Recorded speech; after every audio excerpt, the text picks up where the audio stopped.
Cash flow is the symptom. Cash flow is the pain point. That opens the door to figure out what do we need to do to improve and get better results. And I think the biggest benefit is sleeping at night. Welcome to the How to Scale Commercial Real Estate Show. Whether you are an active or passive investor, we'll teach you how to scale your real estate investing business into something big. Doug Peterson founded Get Priorities Straight in 2018 to help business owners and high-income earners master their personal and business cash flow so they can reduce stress, eliminate waste, and focus on what they do best. Doug, welcome to the show. Thank you very much. It's great to be here, and I'm excited to talk to you because you talk about so many different things on your show that it's really interesting. Well, thanks. I appreciate that. There's 3 questions I ask every guest who comes on the show. 90 seconds or less. Where did you start? Where are you now? And how did you get there? You mentioned I had a lot of years in businesses. I had 8 companies. 2 of them failed. I've done the last 20 years of coaching and mentoring. And I started GPS because I saw a really big problem in my career, and it has affected people in their business, personal, and health. And that's personal and business finances.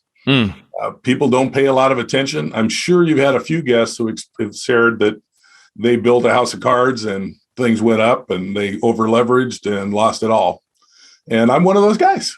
I did that. I used my house as collateral. I lost my house, went bankrupt, and had to voluntarily repo my car. And then when I was 40, I had a downturn in the recruiting market and had to start over again with kids coming up to college age. So wow. I've experienced financial pain.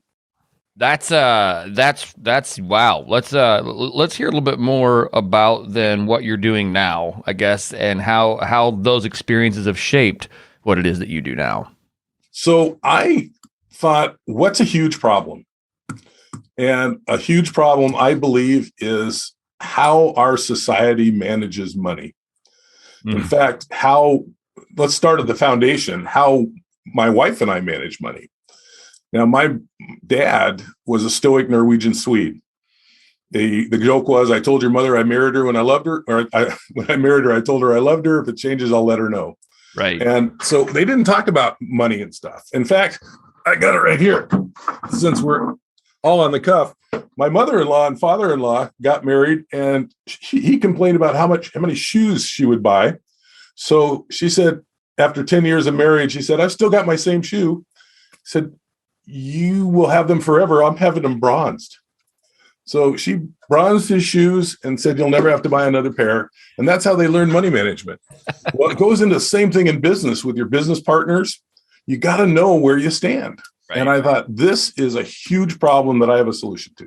Well, talk to us about that. What is the solution? Actually, before you get to the solution, clearly define the huge problem that you're seeing. I mean, I think one of the things you say was that cash flow management is a major problem, but can you break that down more specifically into kind of the nuts and bolts of that?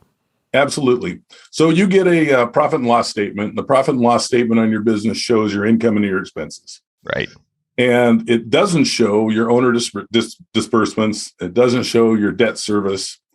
It doesn't necessarily show your accounts receivable like you'd build into a good cash flow projection. People also don't really know and plan for all the infrequent expenses that will come up for sure.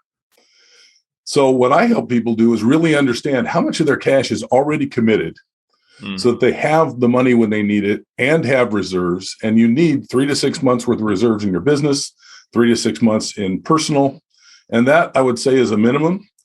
The average small business has about 27 days worth of cash before they're going to run out. Right. And leverage isn't necessarily capital, right? It's debt.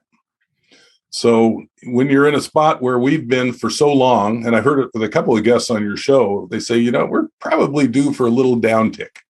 Things have been going up and up and up and up. And it's not being a pessimist. That's the way things go. Right.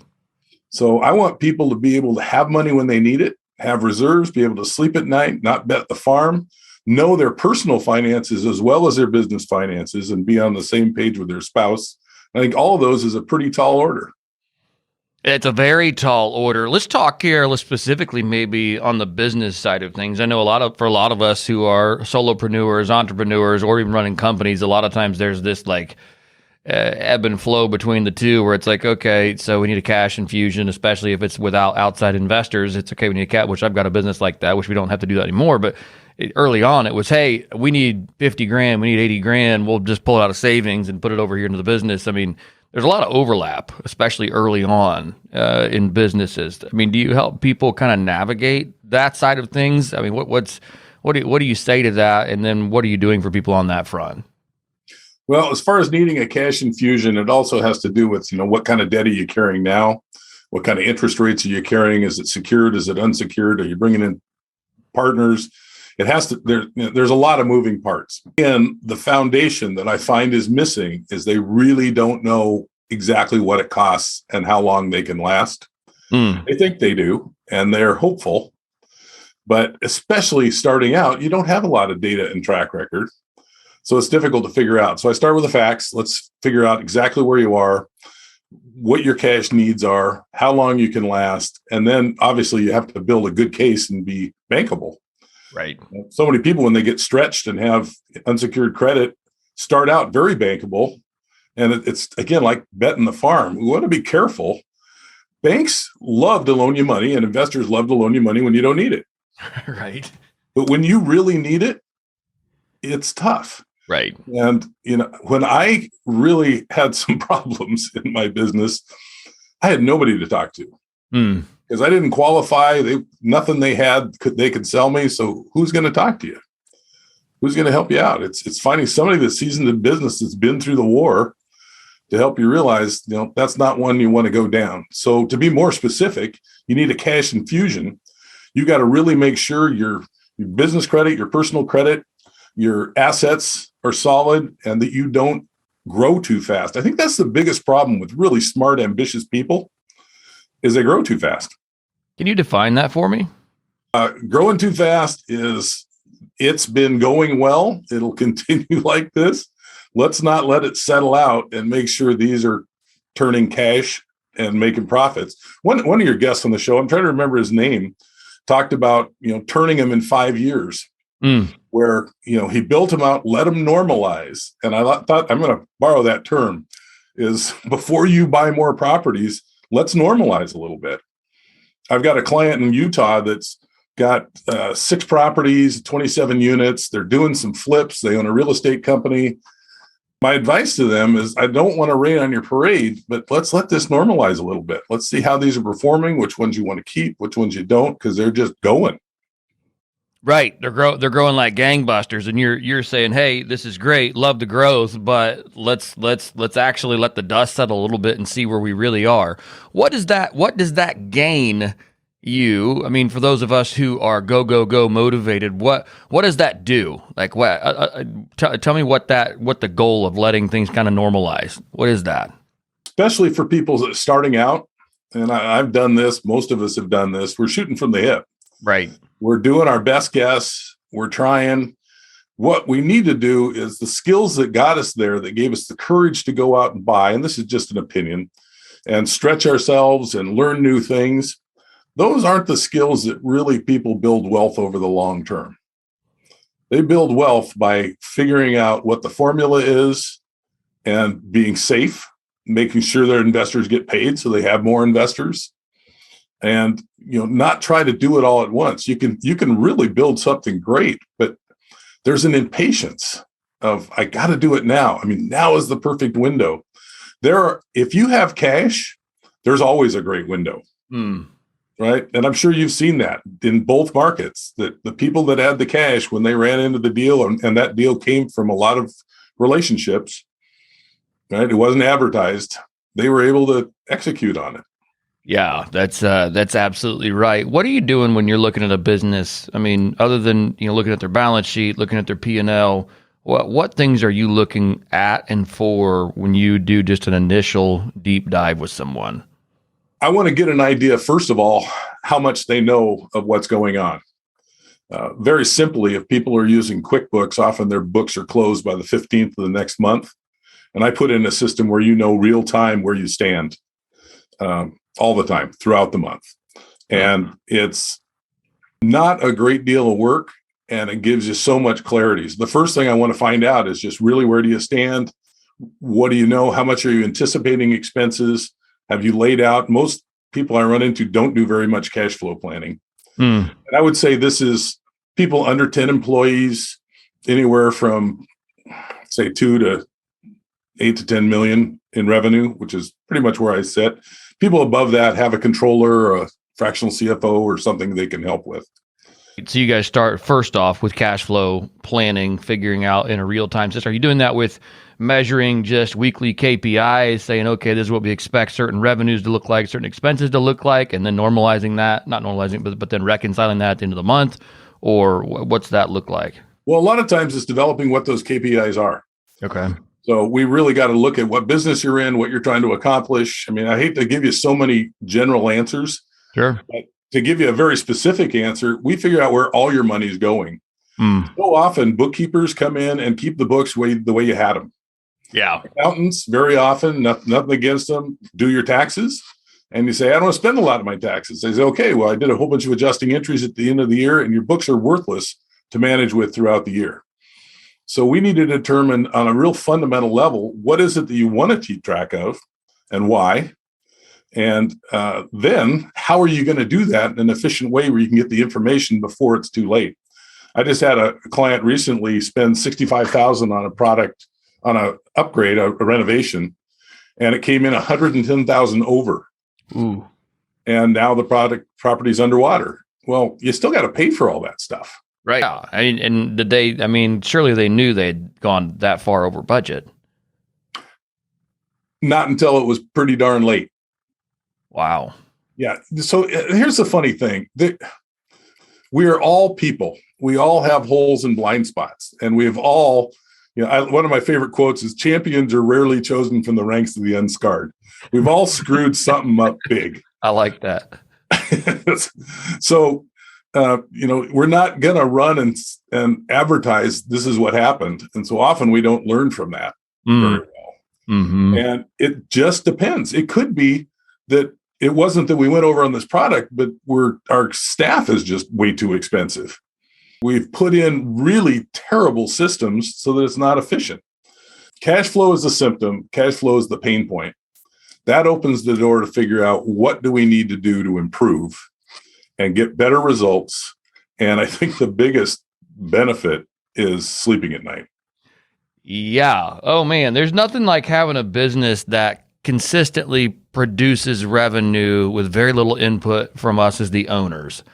And it's predictable. I think that's you're absolutely right. It's also the pain point, and also the real blessing, where it's like, oh, okay, yeah, that's continuing to produce a revenue. It's in line. That's what we're expecting it to do. Keep going. That's a good feeling. Yeah, it's not only a good feeling, but you hit something on the head that I learned from a mentor of mine named Bob Beal, and he said, confidence is a direct result of predictability. And we don't have confidence when we can't predict if this is going to work. Everything from I just had knee surgery and I can't go on that 10-mile hike, I'm not confident, to finances, to good investments, it fits everywhere. And there's another thing you taught me too I wanted to bring up, because I know you ask this on your show sometimes about success. Yeah. And definition of success. And I thought this was the best I've ever heard. Success is only the feeling you get when you accomplish something you set out to do. It's only a feeling. It's not a destination. It's not a thing. Failure is the feeling you get when you don't accomplish something you set out to do. So technically, we're successful meeting today. Right. But we make it a thing, and we make it personal. Like, I'm a success. I'm a failure. Right. And I bet you've met a lot of people that have hit high levels of success that say, I thought it was going to be something different than it is. I thought it was going to be more. I thought I'd feel better or something. I'm still the same guy. Right. Yeah, you're absolutely right. I mean, on that note, I know we're turning left here a little bit in the conversation, but I was talking to somebody the other day that was having a big cash out from a large portfolio sale, and it was the check they were receiving was north of $10 million. And I said, what's that feel like? I said, is that just, and he just goes, he goes, I'll probably, he goes, the biggest check I'll ever got. And he goes, I'll probably be excited about it for a day or two and then just go back to working. I'm like, man, that's really interesting. Like I look forward to having that opportunity at least to go. I have not experienced that, so I can't answer what it's like. I can't either. Not at this stage of my life. I certainly can't either. So walk us through, if you don't mind, I'm certain you've seen kind of people come to you in all states of either disarray or needing certain points in their journey. Where do you like to see someone, not where do you like, but where do you typically see people start? And then on the term of success, what does a successful process look like for you with a client when you get them to a point where you say, what we've done together has been a success for you as a client? What does that mean? Well, what that means is that we've gone in and really identified on the fundamental level. I think what I do is a foundation. I help build a really solid foundation. So on a fundamental level, we know where you are, where your expenses are, where all your cash is going, how much cash you have, how long you can last, what your credit worthiness is, and what your plans are, and a system in place to where you can monitor that every month, but also on things that are uncertain, or that certainty is a direct result, confidence is a direct result of predictability. What you can't predict, you can be tracking real time and see where you're going so that you can mitigate mistakes. And that's especially important when you're doing renovation projects and any kind of capital improvement, because as you know, projects take on a life of their own. They tend to grow in scope, and it's like a cancer. We didn't realize we had to do all this other stuff too. If you've done a commercial property or a home remodel, it's not straightforward. And then you get into situations now where we have so much labor shortage and material shortage. Now it's a lot longer. So what's that going to cost? So when we're finished, they've got a good model where they can really sit down and predict and compare it to previous models. Here's what's changed that we're going to really have to take into account. I like what you're doing there, because there's kind of the and Dave Ramsey gets beat on in the real estate circles a bit, just because he's Mr. No Leverage, and for the right group, for the right crowd, that's fine. But he only really approaches a certain target avatar, in an American culture. But I think, but not really, that doesn't deal with businesses at all. At least not what I've seen. And there's just there's not that crossover between, business and personal, where you kind of come in and blend those two. I mean, so are there different models you work with on both fronts, or is it, hey, this is the one big giant model we're building for you personally? What's that look like? Well, cash flow is cash flow. Personal or business, money in, money out. We want more money in than out. And that's the basic formula. And then when you look at debt on the personal side, that's your debt. But on the business side, let's make sure you have protection. I'm not an attorney and I'm not a CPA, but I've run into a lot of people commingling funds and making their LLCs worthless because they needed the cash. And the LLC then has no protection, and everything's at risk. To kind of hit on the Ramsey note, nothing against Dave Ramsey. He's got a lot of good foundational information, but his target market is broke people. Mm-hmm. Don't have any credit, pay off all your debt, live within your means, and don't be broke anymore. And I don't mean to be negative or anything, but I want to work with people that want to be successful. Let's leverage our credit cards so that we get miles that we know we're always paying them off. And I've got 1.2 million airline miles just from doing a very simple system over time. Right. And that's a lot of money, that's net. That's got to come out. So you've got to, and I don't get into taxes and things, but I get you set up so that your tax planners can help you, your accountants can help you better, your bookkeepers work better with you. And I think I answered the question. Did I? Kind of went around and around there. No, you did. You certainly did. And I like that differentiation where, Dave helps broke people get unbroke, and you want to help successful people get even more successful.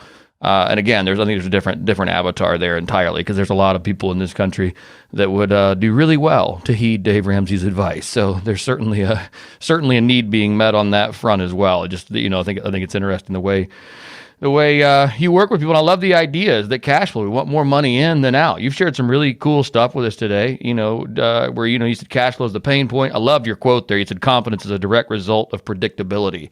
And for a lot of us as business owners, especially as we're learning to scale, as the thrust of the show is how to scale commercial real estate. That's one of the things we lack early on. It's that, oh my gosh, we've got to get a few deals in. We're out here, hustling, trying to find investors, trying to find deals. We're putting, money into marketing, into X, Y, and Z. And it's a little bit of a, how did you say it early on? You said shooting from the hip.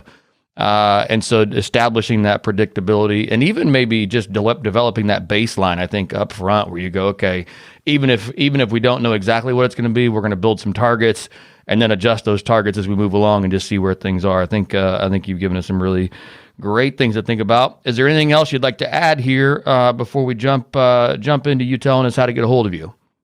Oh, I would just say that yes, I do. It's not sexy. It's kind of anticlimactic. When you finally get this under control, it's like another thing you have to do. Right. But when you don't have it under control, it's a nightmare. Most people waste, I would guess, about 15% of their revenue just from lack of awareness. And that's all net profit. So I would say, the last piece is proactively manage your money, learn how to handle it. And if you don't have that personality, get someone on your team or hire someone to help you with it, because it will make a lot of difference long term. That's a key point there. Yeah, that's an interesting stat. 15% of revenue is wasted just because of a lack of awareness. Yep. Wow. Have you heard of Pearson's Law? I've not. So Pearson's Law is basically what you manage improves, what you manage and report on improves more. We want to manage what we've got so that it really makes a difference. And I really think today's money skills are today's survival skills. You can do really well, but you can also lose a lot. Right. You don't hear about those people as much. No, they're not. Their stories aren't nearly as much fun, but certainly things that we learn from. Doug, thank you for taking the time to come on the show today. I do appreciate it. If our listeners want to get in touch with you or learn more about even what you do, what is the best way to do that? Well, if you just go to schedulewithdoug.com, it has my website, Get Priorities Straight, my phone number, my calendar. If you want to have a conversation, that's the best way to do it. Awesome. Schedulewithdoug.com. We will make sure we put that in the show notes. Doug, thank you again for coming on the show today. I do appreciate it. Thank you very much. Great to be here, Sam.